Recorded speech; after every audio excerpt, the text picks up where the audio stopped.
भगवते वासुदेवाय।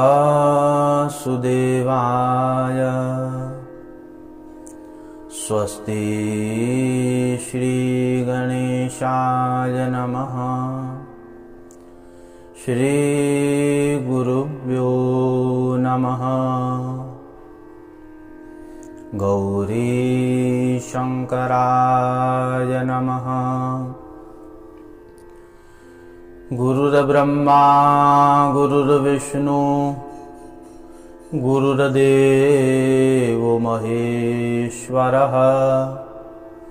गुरुः साक्षात् परब्रह्म तस्मै श्री गुरवे नमः।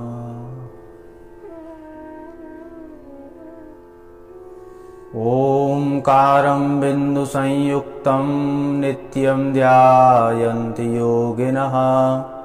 कामदं मोक्षदं चैव ओंकाराय नमो नमः।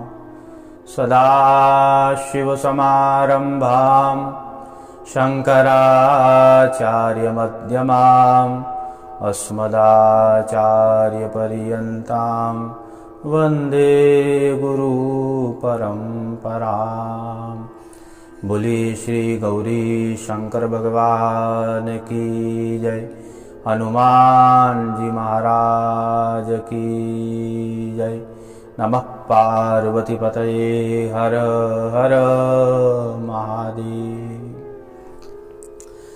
हर हर महादेव शंभो काशी विश्वनाथ गंगे। हर हर महादेव शंभो काशी विश्वनाथ गंगे। काशी विश्वनाथ गंगे काशी अमरनाथ गंगे। काशी विश्वनाथ गंगे काशी अमरनाथ गंगे। हर हर महादेव शंभो काशी विश्वनाथ गंगे। काशी विश्वनाथ गंगे काशी विश्वनाथ गंगे।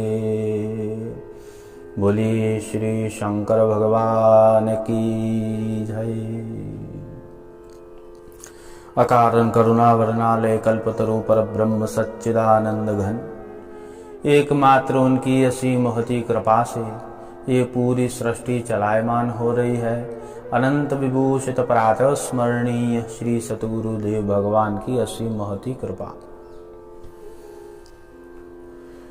हरिशरणम हरिशरणम हरिशरणम। कार्यं विष्णु क्रिया ब्रह्मा कारणं तु महेश्वरः। प्रियो जनार्थं रुद्रेण मूर्ति एकत्रिता कृता।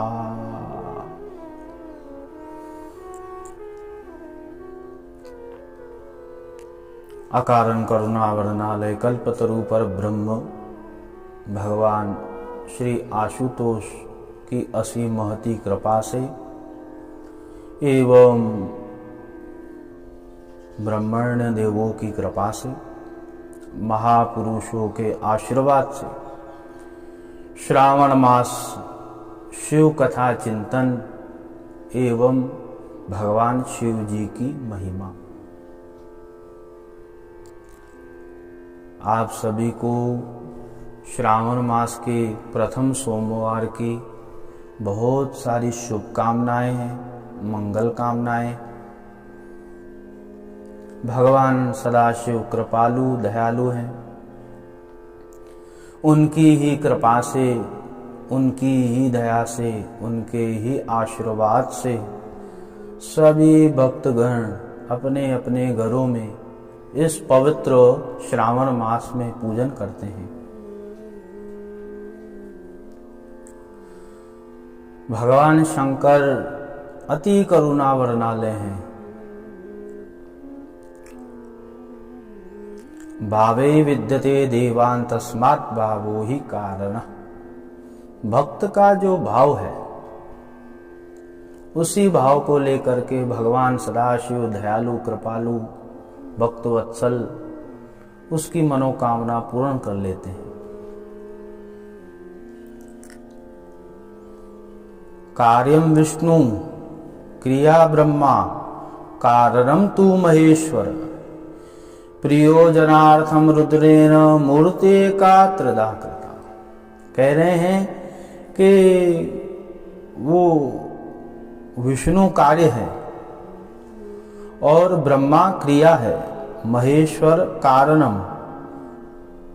प्रयोजन के अर्थ के लिए रुद्र ने एक मूर्ति 3 प्रकार की कर ली है कई, परंतु कार्य की व्यवस्था के लिए कार्यम विष्णु क्रिया ब्रह्मा कारणम तू महेश्वर। कह रहे हैं वो रुद्रेण मूर्ति एका, रुद्रेण मूर्ति एका।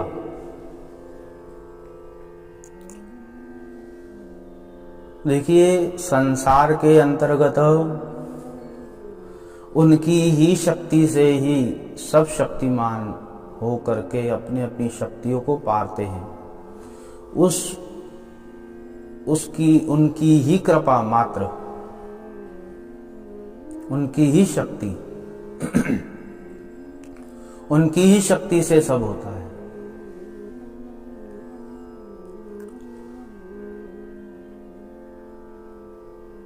और सरलता से समझा जाए, देखिए बल्ब है, ठीक। अब व्यक्ति बटन दबाता है, बल्ब में प्रकाश हो जाता है और सब व्यक्ति उस अंधकार से दूर हो जाते हैं। तो बल्ब में जो विद्युत है जो कहां से आ रही है, तो बल्ब में नहीं है, वो कहां से वो विद्युत आ रही है, इसलिए वो बल्ब जो है प्रकाशवान हो रहा है। पंखा ले लीजिए, बल्ब ले लीजिए, ट्यूबलाइट ले लीजिए। तो बताने का तात्पर्य ऐसा है कि कहाँ तो विद्युत है जहां से वो विद्युत आ रही है और यहाँ पर वो प्रकाश हो रहा है। उसी प्रकार से इस सृष्टि के अंतर्गत जो देवताओं में शक्तियां हैं उनकी ही कृपा से वो शक्तिमान हो चुके हैं।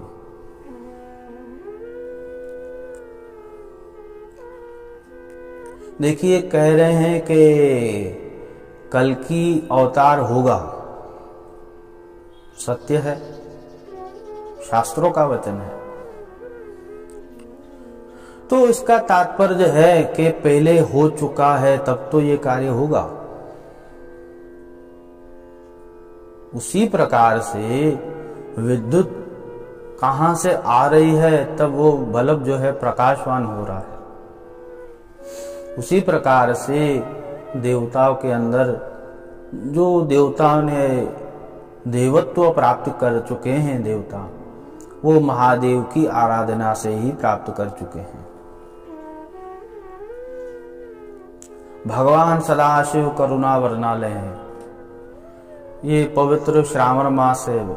इस पवित्र श्रावण मास में जो भी भक्त अपनी अपनी इच्छा से पूजन करता है उसे सब कुछ प्राप्त होता है।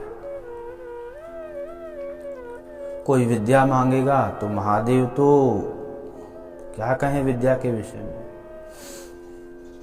विद्या प्राप्ति के लिए महादेव जी की आराधना की जाती है।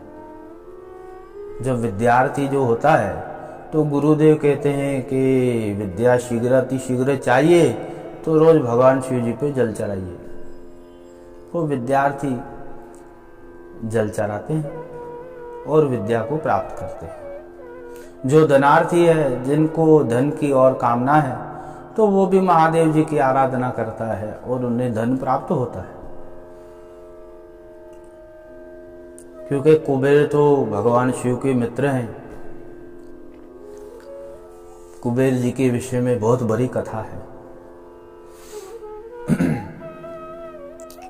तो अस्तु कहने का तात्पर्य यही है कि जो भी व्यक्ति चाहता है उसे वो सब कुछ मिल जाता है, परंतु महादेव जी की आराधना करनी पड़ेगी। निष्काम एकदम अपने चित्त को सरल बना करके, एकदम सरल बना करके। तव तत्वं न जानामि कीदृशोऽसि महेश्वर, यादृशोऽसि महादेव तादृशाय नमो नमः। हे महादेव, तव तत्वं न जानामि, हम आपके तत्व को नहीं जानते, परंतु आप जैसे भी हैं हम आपकी ही आराधना करते हैं। हम आपके श्री चरणों में समर्पण है प्रभो, दयालु भक्तवत्सल करुणा निधान। भाव विमोर होकर के आराधना कीजिए। ये श्रावण मास भगवान शिव जी की आराधना के लिए बहुत ही लाभदायक है। भगवान इतने दयालु हैं, इतने दयालु हैं, भक्त के लिए कुछ भी कर लेते हैं। इतने कृपा सागर हैं हमारे महादेव। इसलिए पवित्र मास श्रावण मास में महादेव जी की आराधना करिए। भगवान शिव जी के ऊपर पंचामृत से अभिषेक कीजिए, बिल्व पत्र अर्पण कीजिए, बढ़िया बढ़िया फूलों की माला भगवान को नैवेद्य अर्पण कीजिए। बोलिए शंकर भगवान की जय। हर हर महादेव। कितने कृपालु हैं, भक्त के लिए कुछ भी कर देते हैं। इसी संदर्भ में एक कथा आती है। देखिए, इस कथा से आपको इतना तो आभास हो जाएगा कि भगवान कितने करुणा सागर हैं, कितने कृपालु हैं। भक्त की रक्षा के लिए महादेव कुछ भी कर लेते हैं, भक्त की रक्षा के लिए। और वो भक्त कैसा है? निष्काम। महादेव महादेव महादेव कहते रहते हैं भक्त, प्रभु शिव शिव शिव, महादेव महादेव कहते रहते हैं। आइए बहुत ही ध्यान दे करके इस कथा का श्रवण कीजिए।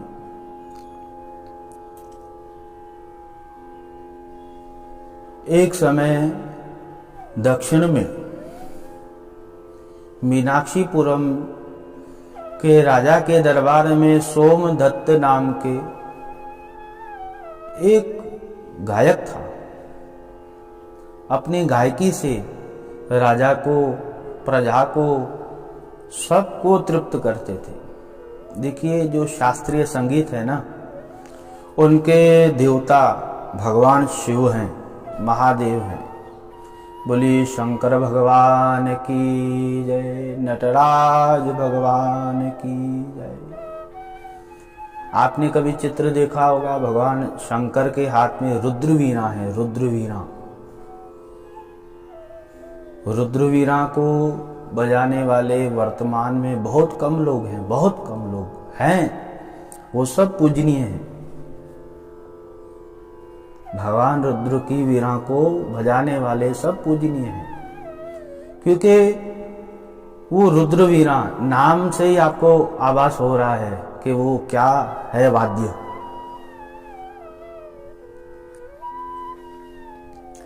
तो सोमदत्त नाम के जो अपनी गायकी से राजा को और सबको तृप्त करते थे, मंत्र मुक्त कर देते थे गायकी से। देखिए, ऐसे ऐसे राग हैं शास्त्रीय संगीत में, और उन रागों में ऐसी ऐसी बातें हैं जो समय अनुसार वो जब गाया जाएगा राग, तो व्यक्ति टेंशन में हो, उसका टेंशन भी दूर हो जाता है। व्यक्ति को बीमारी हो तो वो बीमारी भी दूर हो जाती है। इसलिए जब भी आप स्तोत्र गाते हो भगवान शिव जी का, तो महाराज उस स्तोत्र के अंदर प्रवेश होकर के एक धाम नमामि शमीशान निर्वाण रूपम विभुं व्यापकं ब्रह्म वेद स्वरूपम, उसमें प्रवेश होकर के तो सोमदत्त भी ऐसे ही गायन करते थे, राजा प्रसन्न प्रजा प्रसन्न। परंतु महाराज एक समय और जो जब सोमदत्त गायन करते थे तो बहुत लोग उनसे ईर्ष्या करते थे, द्वेष करते थे। प्राय होता है संसार में, जो व्यक्ति निष्काम होकर के कोई भी कार्य करता है उनके प्रति तो बहुत सारे ऐसे कांटे आ जाते हैं सामने। तो सोमदत्त जी के बहुत ही ऐसे व्यक्ति थे जो ईर्ष्या और द्वेष करते थे। इसी ईर्ष्या और द्वेष के कारण महाराज उन लोगों ने युक्ति की, एक आगंतुक को बुलाया किसी परदेश से, और वो बताते हैं कि वो तो बहुत ही निपुण थे गायन में, सोमदत्त जी से भी बहुत निपुण थे गायन में। और महाराज सोमदत्त जी चिंतित, अब क्या किया जाए। और वो जो आगंतुक था, जो बाहर प्रदेश से आया था, वो राजा के दरबार में आए और राजा से वार्तालाप हुई और राजा ने घोषणा कर दी कि कल जो है सोमदत्त जी और आगंतुक जो बाहर प्रदेश से आया है आपस में इनका शास्त्रार्थ होगा गायन के माध्यम से, और जो जीत गया वो दरबार में रहेगा और जो हार गया उसे दंड मिलेगा। सोमदत्त जी परेशान हो गए, क्योंकि वो जो आगंतुक था, जो परदेश से आया था, वो बहुत ही निपुण था गायन में। सोमदत्त जी परेशान होकर के, चिंतित होकर के महाराज भगवान महादेव जी के शिवालय में गए और महादेव जी के शिवालय में जाकर के महादेव जी से प्रार्थना की कि हे प्रभु, हे करुणा वरनालय, हे भक्तवत्सल, हे दया निधान, मैं आपकी शरण में आया हूं, आप मेरी लाज रखिए, इस विपत्ति से मेरी रक्षा कीजिए। प्रभु, जीवन पर्यंत मैं आपका ही दास हूं, मैं आपकी ही आराधना करता हूं। प्रभु, इस विपत्ति काल में मेरी रक्षा कीजिए। और पूरी रात अपनी कातर वाणी से भगवान महादेव जी को गायन के माध्यम से महादेव जी को प्रसन्न किया उन्होंने। देखिए, शास्त्रों में बहुत ही गहराई से विस्तार भरा पड़ा है। कौन सा राग कब गाना चाहिए, किस समय ये राग गाया जाए, तो वो प्रभाव होता है। सारेगमपधनिसा जो है वो स्वर कहाँ है, तो कहते हैं महाराज वो स्वर जो है ब्रह्मांड में सब जगह हैं और उनका असर हृदय पे होता है। और हमारे पूज्यपाद गुरुदेव कहते हैं, जब दास स्वामी जी के श्री चरणों में बैठ करके कुछ वार्तालाप होती है तो गुरुदेव कहते हैं कि शास्त्र के विषय में और संगीत के विषय में एक समय चर्चा हुई तो गुरुजी कह रहे थे स्वामी जी कि एक जगह ब्रह्म ज्ञान और एक जगह संगीत, दोनों एक ही है, कुछ भी अंतर नहीं है। क्योंकि उस समय संगीत के माध्यम से वहाँ ही सूती लग जाती है और जब वेदांत की जब पंक्ति लगती है उस समय भी वहाँ ही सूती लग जाती है। तो ऐसी जब कातर वाणी से उन्होंने पुकार की सोमदत्त जी ने, तो महाराज कहते हैं कि दूसरे दिन भगवान शंकर एक भिखारी का रूप धारण करके वस्त्र फटे हुए और हाथ में सारंगी लिए हुए भगवान शंकर निकले। बोलिए शंकर भगवान की जय। सारंगी लेकर के भगवान शंकर निकले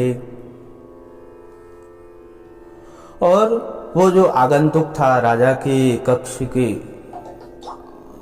जो दिया हुआ था कक्ष उनको रुकने के लिए, वहां पर भगवान शंकर भिखारी का रूप धारण करके वहां आए और कहने लगे नारायण हरि। और उनके हाथ में वाद्य देख करके वो आगंतुक ने कहा कि आप बजाते भी हो तो कुछ सुनाइए। तो भगवान शंकर उन्होंने ऐसा गायन किया, आप कल्पना कीजिए जब भगवान शंकर गायन करेंगे तो क्या होगा।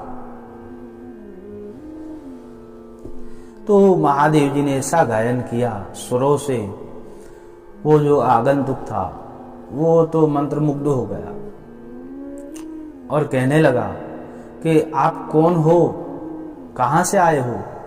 अब भगवान शंकर देखिए क्या कह रहे हैं। शंकर जी कह रहे हैं जो इस दरबार में जो सोमदत्त है ना, उसका मैं शिष्य हूं। वो जो आगंतुक था बाहर से जो आया था, वो मन ही मन में विचार करने लगा, जिनका शिष्य ऐसे गायन कर रहा है वो गुरु कैसे होगा, यानी कि सोमदत्त। तो ये जो परदेश से आया था उन्होंने कहा सोमदत्त से जीतना असंभव है, वो भाग गए। बोलिए शंकर भगवान की जय। ऐसे रक्षा करते हैं भक्तों की भगवान शिव। महादेव अति करुणा वर्णालय हैं। भक्त की रक्षा के लिए भिखारी का भी रूप धारण कर लिया। ऐसे दयालु जो राजगुरु कहे जाते हैं, इस संसार इस ब्रह्मांड के गुरु कहे जाते हैं भगवान शिव, वो भक्त की रक्षा के लिए स्वयं एक भिखारी का रूप धारण करके लीला करते हैं। तो ऐसे सरल देवता हैं हमारे महादेव। कहते हैं कि कैसे सरल है कुछ बताइए। तो कह रहे हैं मूर्तिर्मृदा बिल्वदलेन पूजा। कह रहे हैं कि जंगल में जाकर के वो मृतिका मिट्टी ले लीजिए और शिवलिंग बना लीजिए, मूर्ति बन गई। बिल्व दलेन पूजा, उसी जंगल से एक बिल्व वृक्ष के यहाँ पर जाकर के एक बेलपत्ता ले लीजिए और भगवान शंकर को चढ़ा लीजिए। और कह रहे हैं उसके बाद अयत साध्यम वदनाब्जवाद्यम, भगवान शिव जी के लिए आपको भाजा हारमोनियम कुछ भी नहीं आ रहा है तो कोई दिक्कत नहीं, मुंह से ही बम बम बोले। वदनाब्ज वाद्यम, ऐसे वाद्य कीजिए। तो कह रहे हैं ये सब करने से क्या होगा। तो फलंच यद्यत मनसो विलासो स्वरूप विश्वेश्वर एव देव। एव देव स्वरूप विश्वेश्वर, जो विश्वेश्वर है भगवान महादेव, हमारी मन की जो भी अभिलाषा हैं उनको पूर्ण कर लेते हैं। बोलिए शंकर भगवान की जय। इतनी सरल पूजा, कुछ भी आवश्यकता नहीं करने के लिए, इतनी सरलता से पूजा का वर्णन हमारे शास्त्रों में। तो भगवान शंकर सत्यम शिवम सुंदरम, परम सत्य हैं, परम सुंदर हैं। वो शिव अर्थात कल्याण स्वरूप महादेव जीवों के कल्याण के लिए लीलाएं करते रहते हैं।